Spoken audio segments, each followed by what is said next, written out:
आदरणीय मेरे प्रिय दोस्तों और भक्तों, श्री शतरूपा जी, जो कि मानव सर्ग की आदि माता कहलाती हैं। दोस्तों, उनका नाम किसने नहीं सुना। मनु और शतरूपा आपने बहुत कॉमन वर्ड हैं, बहुत कॉमन वृतांत हैं। इनका जिक्र, इनका हवाला श्री भक्तमाल के पन्ना नंबर 170 पर दिया गया है। वही वृतांत आपको आपके समक्ष रख रहा हूँ।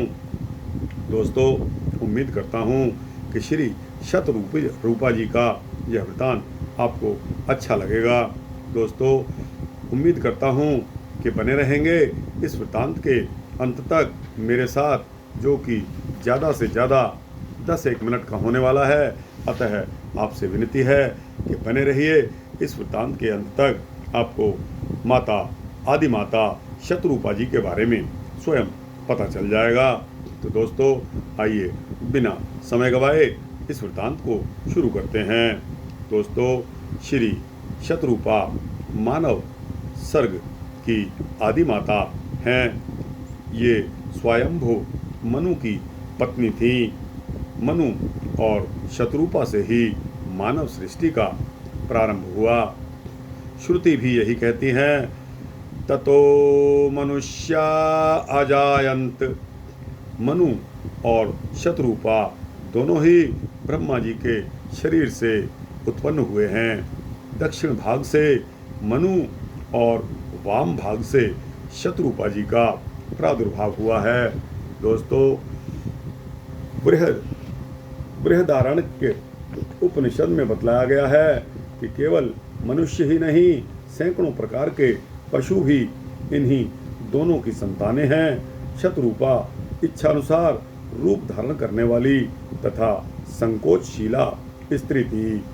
अतः प्रथम समागम के अवसर पर इन्होंने सैकड़ों रूप धारण करके अपने को मनु की दृष्टि से छिपाने का प्रयत्न किया, किंतु उन सभी रूपों में मनु ने उन्हें पहचान लिया और वैसा ही रूप धारण करके उनसे भेंट की। इस प्रकार सैकड़ों रूप धारण करने के कारण ही संभवतया उनका नाम शतरूपा पड़ गया। जिन जिन पशुओं के रूप इन्होंने धारण किए, उन सभी के रूप में एक एक संतान छोड़ दी। मानवीय सृष्टि का आदि स्रोत मनु से ही प्रारंभ हुआ। उन्हीं के नाम पर संसार के नर और नारी मानव कहलाते हैं। स्वयंभू मनु ब्रह्मावर्त के राजा थे। सब प्रकार की संपदाओं से युक्त बहिष्मती नगरी उनकी राजधानी थी, जहां पृथ्वी को रसातल से ले आने के पश्चात शरीर कपाते समय श्री वराह भगवान के रोम झड़कर गिरे थे। वे रोम ही निरंतर हरे भरे रहने वाले कुश और काश हुए, जिनके द्वारा मुनिजन यज्ञ में विघ्न डालने वाले दैत्यों का तिरस्कार करके भगवान यज्ञ पुरुष की आराधना करते हैं। बर्हिश कहते हैं कुशों को। उनकी अधिकता होने के कारण मनु की बहनगिरी नगरी बहिष्मतीपुरी के नाम से प्रसिद्ध हो गई। उसी पुरी में महारानी शतरूपा के साथ मनु जी निवास करते थे। प्रतिदिन प्रेमपूर्ण हृदय से भगवान की कथाएं सुनना उनका नित्य का नियम था। वे दोनों दंपति भली भांति धर्म का अनुष्ठान करते थे। आज भी वेद उनकी मर्यादा का गान करते हैं। मनु और शतरूपा के 2 पुत्र और 3 कन्याएं उत्पन्न हुई। पुत्रों के नाम उत्तानपाद और प्रियव्रत थे। कन्याएं आकुति, प्रसूति और देवहूति के नाम से प्रसिद्ध हुईं। प्रसिद्ध भगवत भक्त ध्रुव राजा उत्तानपाद के ही पुत्र थे। राजा प्रियव्रत ने इस पृथ्वी को 7 भागों में विभक्त किया था। कन्याओं में से आकुति रुचि प्रजापति को ब्याही गई। प्रसूति प्रजापति दक्ष की पत्नी थी और देवहूति का विवाह महर्षि कर्दम से हुआ था। देवहूति के गर्भ से सांख्य शास्त्र के प्रणेता भगवत स्वरूप महर्षि कपिल का अवतार हुआ था। महाराज मनु ने बहुत समय तक राज्यकाज किया और सब प्रकार से प्रजापालन एवं शास्त्र मर्यादा की रक्षा स्वरूप भगवान की आज्ञा का पालन किया। घर में रहकर राज्य भोगते भोगते चौथापन जब आ गया, परंतु विषयों से वैराग्य नहीं हुआ। इस बात का विचार करके राजा के मन में बड़ा दुख हुआ। वे सोचने लगे, हाय, हमारा सारा जन्म भगवान का भजन किए बिना ही व्यर्थ बीत गया। तब मनु जी ने अपने पुत्र को जबरदस्ती राज्य पर बैठा दिया और स्वयं रानी शत्रुपा को साथ वन में प्रस्थान कर गए। दोनों ने सहस्त्रों वर्षों तक घोर तपस्या करके भगवान को प्रसन्न कर लिया।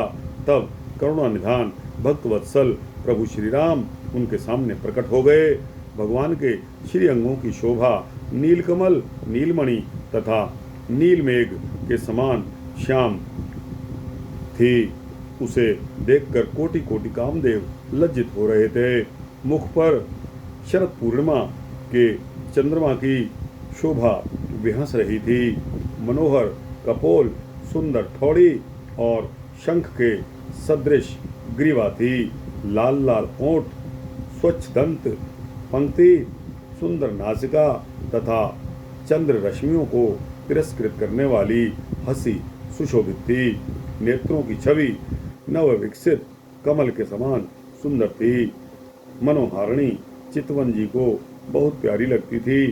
सुंदर भौहें, ललाट पर प्रकाशमय तिलक, कानों में मकराकृत कुंडल, मस्तक पर किरीट, कारी कारी घुंघराली अलकें, वक्षस्थल में श्रीवत्स और वनमाला, गले में पदक और हार तथा अन्य अंगों में भी मणिमय आभूषण शोभा पा रहे थे।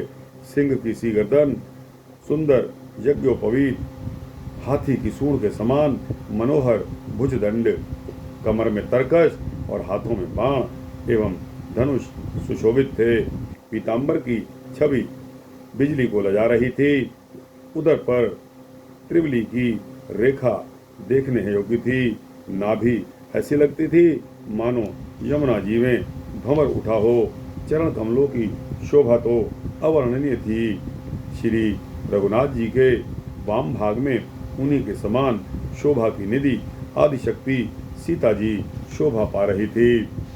युगल सरकार की ऐसी मनोहर झांकी को देखकर मनु और शत्रुपा की पलकें स्थिर हो गई। वे एकटक दृष्टि से उनकी रूप माधुरी का पान कर रहे थे। देखते देखते मन अघाता नहीं था। दोनों दंपति आनंद निमग्न हो गए। शरीर की सुधि भूल गई। भगवान के चरणों का स्पर्श करके वे पृथ्वी पर दंड की भांति पड़ गए। करुणामय भगवान ने अपने हाथों से उनके मस्तक का स्पर्श किया और तुरंत उन्हें उठाकर खड़ा कर दिया। फिर वर मांगने के लिए कहा। तब राजा ने कहा कि हे नाथ, आपके दर्शन से ही सब अभिलाषाएं पूरी हो गई। अब एक ही लालसा मन में रह गई है, वो यह है कि आपके समान एक पुत्र अगर हो जाए। तब भगवान ने कहा कि अपने जैसा पुत्र कहाँ खोजता फिरूंगा मैं ही तुम्हारा पुत्र बनूंगा। इतना कहकर भगवान ने शत्रुपा की ओर दृष्टिपात किया और कहा, देवी, तुम भी अपनी रुचि के अनुसार वर मांगो। शत्रुपा ने कहा, प्रभु, महाराज ने जो वर मांगा है वही मुझे भी प्रिय है। फिर भी आपकी आज्ञा से मैं एक वर मांगती हूँ और वो ये है, जे निज भगत नाथ तब अहि, जो सुख पावहि जो गति लहहि, सोई सुख सोई गति सोई भगति, सोई निज चरण सनेहु, सोई विवेक सोई रहन, प्रभु हमहि कृपा कर देहु।